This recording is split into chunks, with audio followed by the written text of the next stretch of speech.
on behalf of my family, I'd like to thank you all for having me here today, especially Principal Glaze. When Principal Glaze called me up, I live up in Connecticut, and he said we're going to have a 50th celebration for Hallowell. The first question I asked him was, does the roof still leak? Now, my father was the principal here at this school, and the reason he was transferred here is because he was principal at Crooked Village. And Crooked Village is down in Hatboro. I think you might know that school as well. And the day I started kindergarten at Crooked Village was the day they had to transfer my dad to Hallowell because they didn't want us both at the same school. Would you want to go to a school where your mother and father was principal? Oh. Well, there were some good things. There were some good things about having your father as a principal. One of them was on weekends I could come in and skateboard in the hallways, but you're not supposed to do that. One of the bad things was on weekends we had to come in and put big trash cans under the roof because the water was pouring in so much when it rained. One of the other good things was I got to go into the teacher's lounge. You always wonder what goes on in there, right? You don't want to know. The best thing, though, for having a father who was a principal was I got to know when the snow days happened before anybody else. Nowadays, you guys have, you probably get emails and things like that sent. Well, back 50 years ago, we had to call people up. So it was called a phone tree. So you would call one person and they would call another. And so I would lying in bed and that phone would ring at 5 o'clock and I'm thinking, yes, it's snow day. So I went right into my dad's bedroom and I looked at him and I was hoping that he wouldn't say the 3 worst words in the English language. What are they? 1 hour delay. Don't want to hear those. You want snow day. Right? Right. The only bad thing is that all the teachers knew who I was. I was a marked man. I couldn't get away with anything. Things were, of course, very different back then in the 60s. My school lunch cost 30 cents, and the milk was 4 cents. Yeah. At recess, we actually were allowed to run around. We played dodgeball. Yeah, things weren't all bad in the 60s. My substitute teacher in gym was a fellow by the name of Bobby Weiss. Now, you guys don't know who Bobby Weiss is, but maybe some of the teachers do. Bobby Weiss was the backup point guard for the Philadelphia 76ers. So we had a professional basketball player as our gym teacher. He did this to supplement his income. Do you think things have changed a little bit in 50 years? He actually got me the autographs of the 1968 Philadelphia Championship 76ers. How cool is that? But yes, he was our gym teacher. Some things never change, right? The dedication of the teachers. You have wonderful teachers, the administration, the staff, and the parents. It takes all 3 things to make a great school, doesn't it?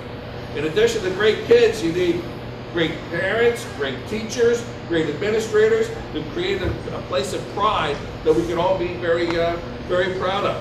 When I asked some of my friends who went to this school as well, I asked them what were some of their memories. And one of them was my dad, when he was principal, he used to wear a little bow tie.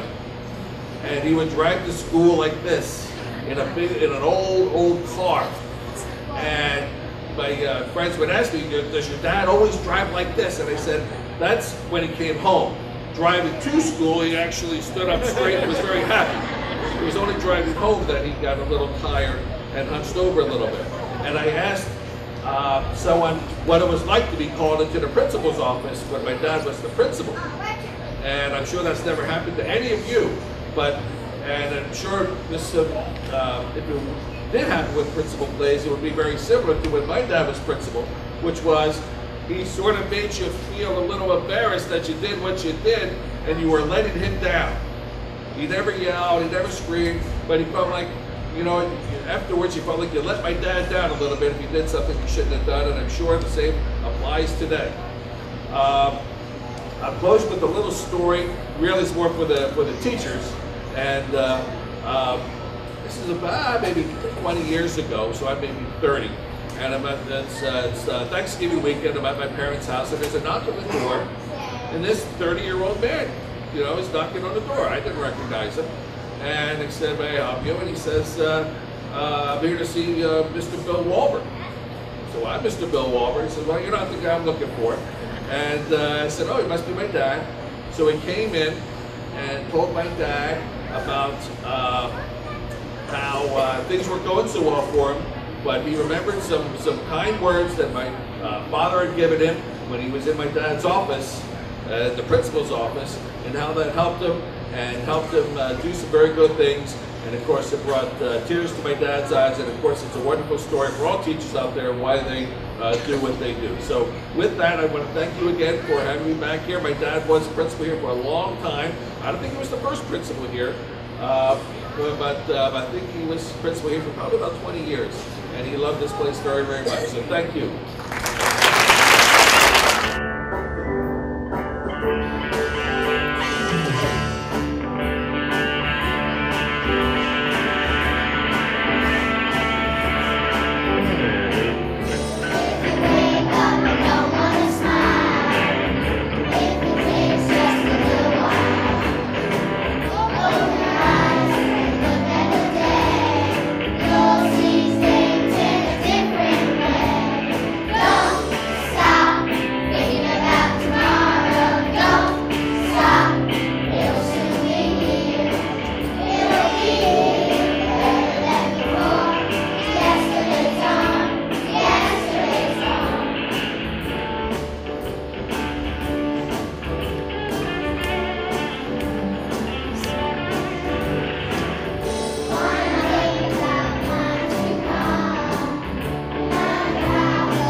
Years ago, I probably stood, well, not quite this time of year.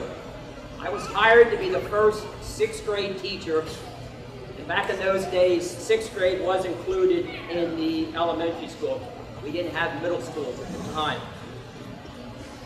In September, my first year, we were put up at Simmons School for a few months because the school was not ready, and in December, we all moved in here.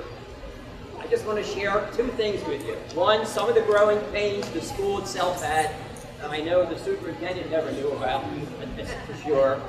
And a few things about my first class.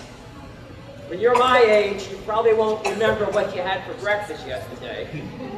But yet I can tell you so many facts about the first students I had that would go through Hallowell 50 years ago. First, the school itself. Okay. We didn't have a principal. We had a head teacher called Harry Martin. And then for a few years, we shared a few principals, like Andy Resnick. The superintendent of schools were not housed in the administration building. They actually had offices right here. This is Mr. Zanheiser. As for growing pains for the school, you mentioned leaky roofs. I didn't know that carried on for 50 years. Well, the first year, these skylights set low in the roof. Every time we had a heavy rain, much like we had a few weeks ago, rain would literally come pouring into the classroom. So that was changed. They would move us out one room at a time while the roofers came in. They raised the skylights. So they finally overcame that. Then we found out we could not show any movies. Yeah, we did movies back in those days. Because we couldn't darken the rooms. There was no way to, because of the skylights and the shades we had, that had to be remedied down the line. And the most surprising thing, whoever designed the school, they thought, we don't need bulletin boards. We'll use magnets. Well, every time we came in, you put a nice display up in the bulletin boards. Every time somebody came in, slammed the door, everything flew down. So